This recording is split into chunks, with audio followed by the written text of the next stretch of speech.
Y ya estamos listos y dispuestos para hablar con nuestro primer entrevistado, Sebastián Vila, actor, director, docente teatral, autor también de un estupendo libro que estuvimos conversando con él hace un tiempo atrás. ¿Cómo estás, Sebastián? Bien, muchas gracias por la invitación. Muy bien. Bueno, feliz de conversar contigo. Además tenemos varias razones para recomendarles que vayas a ver Tragicomedia del Ande, que va a estar en el Teatro Nescafé de las Artes el próximo miércoles 14 y jueves 15 de enero. Esto en el contexto del Festival Teatro Amil, que también está siendo parte de las celebraciones de los 25 años de trayectoria de Trío Teatro Banda. Así que hay un montón de maneras de... Tienen que ir de todas maneras, no se la pueden perder, lo van a pasar increíble. Sí, yo ya me voy a agendar para el jueves 15. Ahora, hablemos un poco de los 25 años de Trío Teatro Banda. Yo le contaba a Sebastián que hace poquito tuve la posibilidad de hablar con Francisco Sánchez del trabajo que ha hecho durante estas 2 décadas y media Trío Teatro Banda y de esta mezcla súper interesante entre revisar hechos históricos y traerlos de vuelta a la manera del juglar medieval. Claro. Trabajar con música, trabajar con los antecedentes del clown, trabajar con distintos antecedentes que nos permiten que la llegada de estos, o el relato sobre estos hechos históricos sea al mismo tiempo contemporáneo y al mismo tiempo muy juguetón. Cuéntanos de ese estilo que marca el Trío Teatro Banda. Mira, como tú dices, es un estilo que se ha ido formando con la compañía. Yo te diría que la primera obra que empezó a indagar en ese estilo fue El Cautiverio Feliz. ¿Ya? Eso fue el 2006 más o menos, en donde yo entré a la compañía. Me invitaron como director y empezamos a indagar en esto de que los actores fueran músicos también, de que tocaran música en el escenario, de que usaran su cuerpo, de que también usaran la actuación, el canto, ¿no es cierto? Entonces empezó a aparecer este estilo que se llama la juglaría, en donde es un actor como multifacético, ¿no? Entonces ahí empezó como a formarse este estilo, como a instalarse dentro de la compañía. ¿No? Ahora, podemos ir un poquito más atrás y contarles a nuestros auditores y auditoras respecto a la figura del juglar, porque estaba pensando... Sí. Hoy día vivimos en una época de sobreinformación, pero de muchísima desinformación. También. Por esto, ¿no? Y el juglar era la persona que llevaba las noticias y la historia. Exacto. De un lado a otro. Cuéntanos en la Edad Media. Cuéntanos respecto a esa figura. El juglar era un personaje de la Edad Media que, como tú dices, iba de pueblo en pueblo contando las noticias del entorno, de los reinos, qué sé yo, del país. Y llevaba también las copuchas, contaba de todo. Y se hacía de todos los recursos para contar esta historia, ¿no? Como tú dices, como en el tiempo que no había noticias, era como el periodista, ¿no? Claro. Como el informador del pueblo.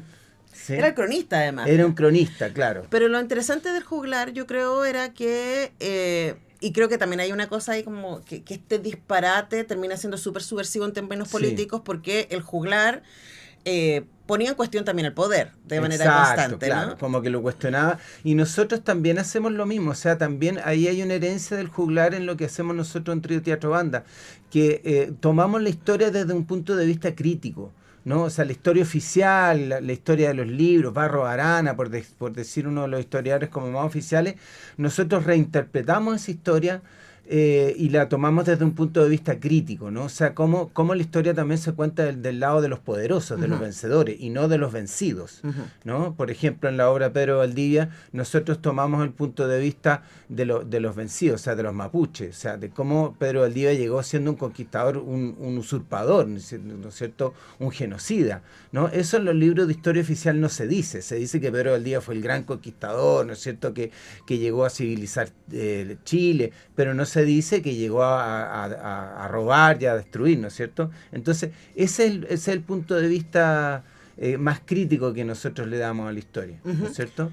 Ahora, en este caso en particular, es ni más ni menos que esta ambiciosa empresa de Francisco Pizarro y Diego de Almagro, que, como tú dices, ha sido contada históricamente y oficialmente por la mirada europeizante, colonizadora, ¿no? Exacto. Pero hoy día estamos en una revisión de eso y quería preguntarte, en esa línea, en esa mirada crítica que tú dices que ha tenido Trío Teatro Banda, ¿cómo entra el humor, cómo entra la música a ser parte de ese cuestionamiento del relato histórico? Mucho. La música en esta obra, por ejemplo, ha tenido una evolución también con respecto a los demás montajes.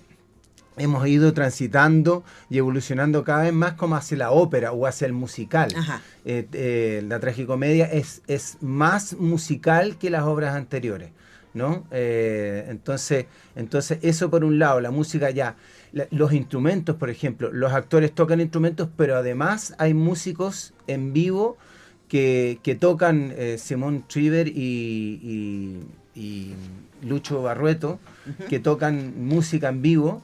Entonces acompañan además la obra con los instrumentos, además de las canciones y de los instrumentos musicales que los actores tocan.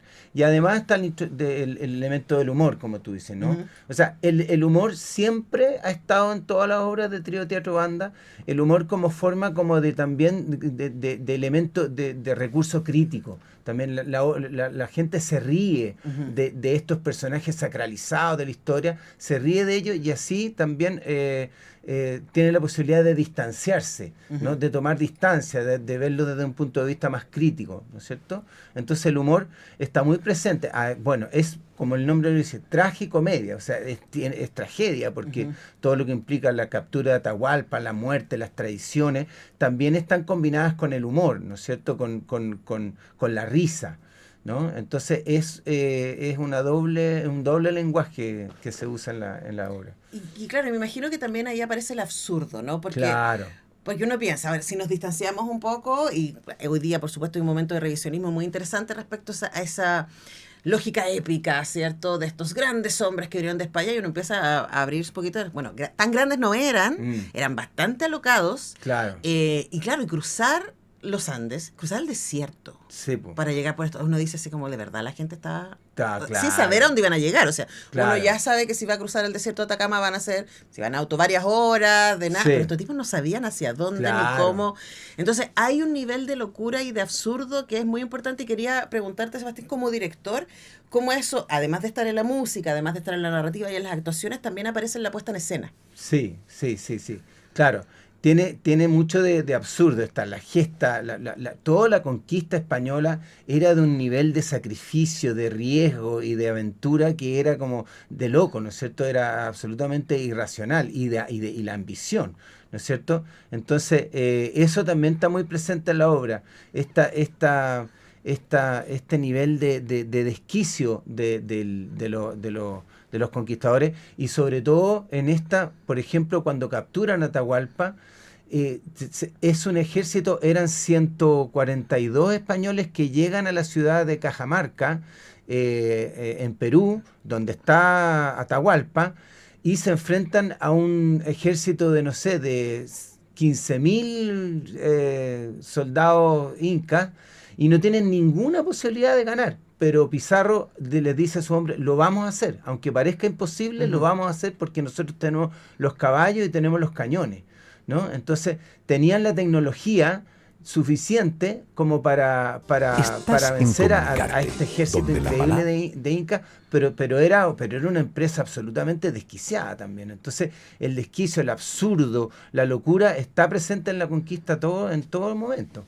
Claro, y por eso Tragicomedia del Ande es muy interesante de revisar, porque mezcla todos estos elementos, ¿no? Y quería preguntarte claro, tomar un momento tan épico, tan alocado, tan de aventura, transformarlo también en musical, y tener a una cantidad importante de músicos y de actores y actrices en escena. Hablemos también de cómo se diseña eso, pensando además que es una obra que lleva su tiempo dando vueltas, que es la que ustedes escogieron para celebrar sus 25 años. Cuéntanos de lo que la gente ve en el escenario. Bueno, la gente va a ver también otra evolución dentro de la compañía, porque las obras de Trío Teatro Banda, las obras anteriores, nosotros jugábamos mucho con el espacio vacío, o sea, los actores solamente en el espacio con sus instrumentos musicales. En esta oportunidad hay una gran pirámide de madera, diseñada por el gran Pablo de la Fuente, escenógrafo y diseñador teatral, que es un elemento muy relevante dentro de la obra y que marca una diferencia con respecto a los otros montajes. Y en esta pirámide se desarrolla también la acción. Bajan y suben los actores, se ubican los músicos también. O sea, y la pirámide tiene una escalera que sale, una torre que sale para adelante, se da vuelta. Tiene todo un juego escénico muy interesante que desde el principio del montaje nosotros lo consideramos como parte de la obra, ¿no? Que obviamente que está inspirada en las terrazas incas, ¿no es cierto? En las pirámides y en las terrazas incas que existían en esa época y que nosotros como que la recreamos en esta estructura. Entonces es un avance, es un nuevo lenguaje dentro de la compañía, es una evolución dentro del montaje. Bueno, de hecho, eso mismo quería preguntarte, Sebastián, porque son 25 años de Trío Teatro Banda. Tú, como nos contabas, llegaste con Cautiverio Feliz y empezaste a ser parte de esta Sí, agrupación que sin duda, y que ustedes como profes, tú, Francisco, Ani Murat también, que es parte del sí, elenco de esta obra, son todos profes, además, sí, muchos. que están formando a nuevas generaciones de artistas escénicos que han crecido viendo a Trío Teatro Banda, Sí, ¿no? ¿Qué sientes tú que, y además porque pienso, no hay mucho más como Trío Teatro Banda, no, no sé si en Latinoamérica, pero en nuestro país es mm, muy es particular y muy muy, particular. muy identitario lo que ustedes Sí, hacen? ¿Qué sí. sientes ahora cuando se revisan 25 años, qué ha sido el aporte, la herencia que está dejando Trío Teatro Banda?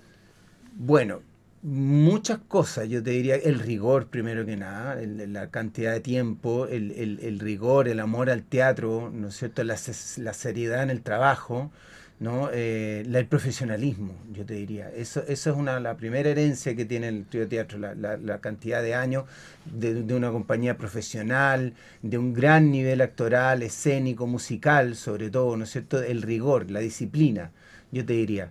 Y lo otro, yo te diría que es, como tú dices, un estilo único, ¿no es cierto? Un estilo único que abre distintas posibilidades, o sea, que abre la imaginación, yo te diría, abre la creatividad, que el teatro también se puede hacer con poco, Ujú. ¿no? El teatro en Latinoamérica es un teatro que no somos como Europa, que tiene grandes presupuestos, tenemos poco presupuesto y la compañía, bueno, gracias muchas veces a los fondos de cultura, se ha podido desarrollar, pero siempre usando los recursos más sencillos y imaginativos. O sea, el teatro se puede hacer con poco, no necesita de mucho, se necesitan los actores, se necesita el espacio y no mucho más, ¿no? Yo te diría como esas cosas como en Sí, además general. volver a la lógica de la juglaría, ¿no? De que Claro, el teatro es también. móvil, de que se puede Exacto. hacer fuera de escenarios, de que no Eso. necesitas un edificio, ¿no? Sí, eso que bueno me lo recuerde, la itinerancia. Ese es otro de los grandes eh, como ramas de la compañía, esto de viajar por Chile, por el mundo, ¿no? Ujú. Y teatro también nuestro teatro está muy enfocado a los escolares, como es Ujú. un teatro histórico, las escolares son nuestro gran público. Entonces nosotros viajamos mucho porque también queremos llegar a los públicos que no tienen acceso al teatro, ¿no? Es una compañía itinerante, ¿no? Entonces también esa es otra gran herencia o ejemplo que nosotros le podemos dar a las generaciones. Con el teatro hay que viajar, hay que Sí. salir de la sala, hay que salir del oficialismo y ir a los lugares, a darle el teatro a la gente, a los jóvenes, a los niños, ¿no? Trío Teatro Banda es una compañía familiar, de teatro familiar, no solamente para adultos, sino que para niños, para toda la familia. No, no, no son obras complejas, difíciles, son obras históricas en donde la gente va a aprender. Ujú. Entonces el teatro también tiene eso de formación, de educación, de enseñanza. Nosotros enseñamos la historia porque nosotros podemos entender nuestro país a través de nuestro pasado, de nuestra historia, Ujú. comprender por qué estamos en lo que estamos. Entonces eso. Sí, yo creo que además hoy día necesitamos especialmente, ¿no? Vivir estas Sí, pues. experiencias comunitarias, pensar, reflexionar juntos, darnos cuenta que finalmente los relatos desde el poder también pueden ser cuestionados, Sí, etcétera. pues. Y para cerrar, Sebastián, quería preguntarte respecto a, de alguna manera, el reconocimiento de Teatro Mil. Cuando estuvo Carmen Romero acá hace algunas semanas, nos decía que este año el festival también habría querido no solamente mirar hacia afuera y traer estas grandes compañías para hacer, que obviamente están viniendo grandes compañías, pero estoy pensando especialmente en lo que ella decía respecto a la itinerancia, al trabajo en calles, que ha sido una marca de el festival, y hablaba también de honrar el trabajo de Trío Teatro Banda, de La Pato Gallina, que Sí, son compañías de resistencia super punky sí, que han estado ahí, sí. ¿cierto?, por décadas haciendo su trabajo. ¿Cómo sientes también ese reconocimiento en este contexto? Ah, maravilloso, pues, claro, que nosotros tener la plataforma, la vitrina de Santiago Mil es muy importante porque es un festival masivo, todo el mundo lo va a ver en el verano, ¿no es cierto? Entonces, estar ahí nosotros nos da un espaldarazo súper importante y que es un reconocimiento claro a las compañías nacionales, o sea, que no todo tenga que venir de afuera, que hay gran calidad también en el Teatro Nacional, o sea, también la gente tiene que no solamente mirar para afuera, mirar las compañías nacionales, como tú dijiste, la Pato Gallina, la Patriótico Interesante, Claro. que son compañías grandes, ¿no es cierto?, de resistencia, son compañías independientes también, eso es lo importante, somos compañías independientes. Entonces, ese reconocimiento es fundamental para nosotros para poder seguir adelante, ¿no?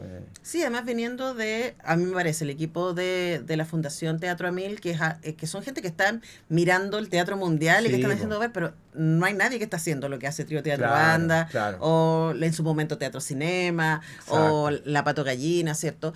Que uno dice, wow, esto de verdad es muy original, muy está muy bien original. hecho, y Sí, se hace desde Chile, más exacto. gente lo debería conocer, así que les dejamos súper invitados y invitadas a que consigan sus entradas, además porque son solo 2 funciones, pero es una sala grande, que es la sala de el Teatro Nescafé de las Artes, son 1000 personas las que caben ahí, y yo les digo, porque he estado ahí muchas veces en distintos asientos, que se ve de todas partes bien. Sí, Ahora, yo si pudiera escoger, aquí yo iría arriba. A mí me parece que sí, se ver ve como esta más, obra tiene desde una arriba, panorámica sí, más, estoy pensando en la puesta en escena que tú describes. sí, que es muy grande, sí. Claro, así que ahí se los dejo, ¿ah? Para que puedan conseguir sus entradas. Solo 2 funciones, miércoles 14 de enero y jueves 15 de enero a las 8 de la noche, que está muy bien. Sí, Para estos días calurosos, a esa hora ya bajo el solcito, pueden llegar ahí hasta Manuel Montt con Providencia, que va a estar durante el 14 y el 15 de enero a las 20 horas presentando Tragicomedia Adelante, y pueden comprar sus entradas ahí en la página del Nescafé, en boletería y también en Ticketmaster. Muchas gracias, Sebastián Vila, por gracias a ti venir. por la invitación. Nosotros vamos a la música y ya regresamos para hablar de filosofía y de este libro, Pensamiento a la Intemperie, con su autor.